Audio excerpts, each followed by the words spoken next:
So that's the problem, you know. We don't know we're at battle. We're complacent as Christians. But the solution is simple. The solution is Jesus Christ and to be his disciple. The most authoritative statement in the history of the universe. Ready? So Jesus comes down. God made flesh, comes down. He lives his life. He dies. He rises from the dead. And he's standing with his apostles. This is called the Great Commission, right? So he's standing with his apostles on the mountain before he ascends into heaven. And Jesus says to them, all authority on heaven and earth has been given to me. And he says to them, go therefore and make disciples of all nations, baptizing them and teaching them what I've taught you. Now he doesn't say just make believers of all nations, but make disciples of everybody, okay? So what is a disciple? The word disciple has the word discipline in it. And one story I wanted to share with you guys was Ethan had mentioned that I play professional soccer. I've actually been blessed to play pro soccer for 14 years.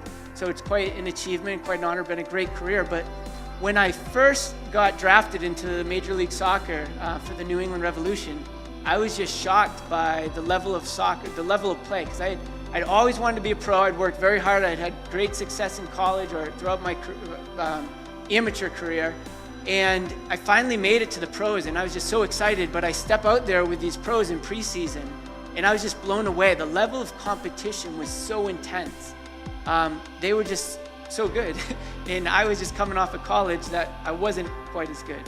And I was like, well, this is just preseason. You know, everyone's just so intense playing like a World Cup final just because they're fighting for their spots. But, you know, the season went on and on, and the intensity level just stayed so high.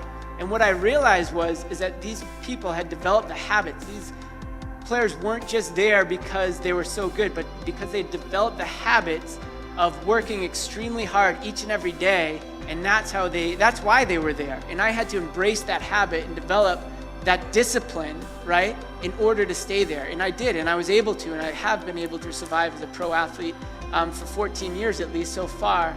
And that's a big part of it, to have that discipline and to form those habits, just like in the spiritual life. You know, we have to form those habits of holiness, of prayer, of reading, of service, of love, you know. Jesus says, if you want to be my disciple, you need to pick up your cross daily and follow me. You know, our lives are not always going to be pleasant, even if we are followers of Jesus.